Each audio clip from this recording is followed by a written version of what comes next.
first met Nancy when I went to ask her if she and the Maryland State Department of Education would partner with the Maryland State Arts Council in the creation of AIMS, Arts Education in Maryland Schools Alliance. And Nancy was wonderful. She was so enthusiastic and 100% behind it. And that was the beginning of a wonderful working relationship, and that was 20 years ago. In working with Nancy, the first thing we did was to do a plan, and we had a statewide planning process, and as part of that process we then moved on to create the Fine Arts Education Advisory Panel to MSDE, which continues to this day. The panel oversaw the writing development of the Maryland Fine Arts Standards, and then later on the Maryland first voluntary and then just plain required state curriculum in the arts. And there have been many other initiatives along the way that MSDE has supported, and for example starting the Maryland Artist Teacher Institute. And I do have to mention Jay Tucker, who has been terrific, and Nancy has had such enormous respect and confidence in Jay, and he has been a terrific part of the partnership. And Nancy's support for absolutely everything that we have gone to her with has been fantastic. She always says yes, and she has ideas herself.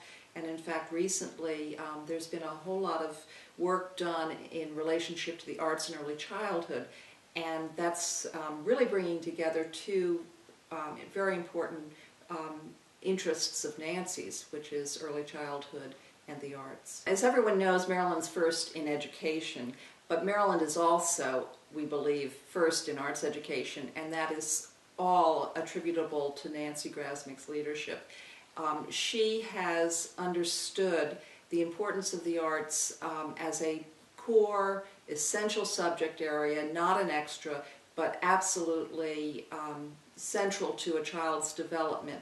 And I think one of the pieces of this is that Nancy started her work in education in working with the deaf, and I think she understood that we talk about communication skills, for example. It's not about skills to get a job.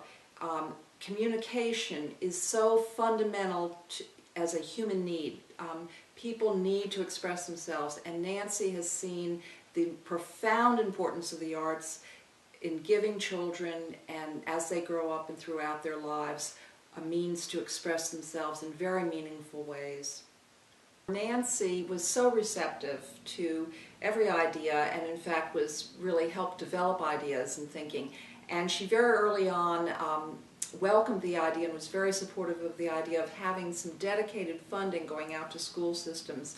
And Maryland was the only state, and I think still is, that has done that. And it's been incredibly important.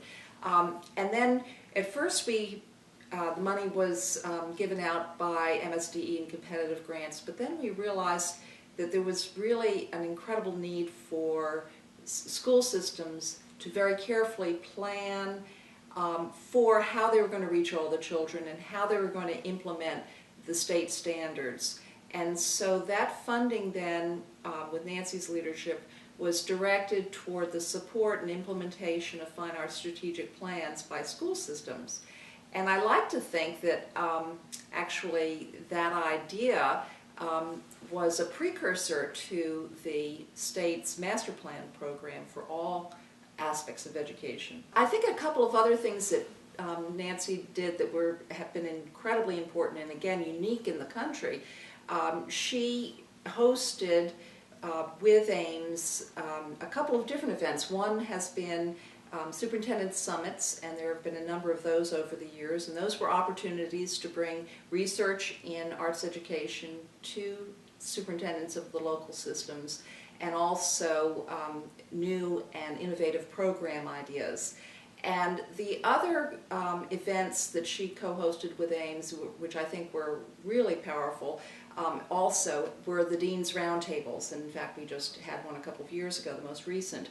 And those have led to major initiatives in teacher training, pre-service and also in-service training, and the partnership with universities. And we I think Maryland is unique in the way in which our universities are working together and being very strategic in the training that we need to do for teachers. 4 years isn't enough to train a teacher to be a good arts teacher, or if it's a classroom teacher, to implement strategies in arts integration. So that really has, our success in building capacity among the teachers really has been a result of the partnership with higher education, and Nancy has been just absolutely fabulous in leading that.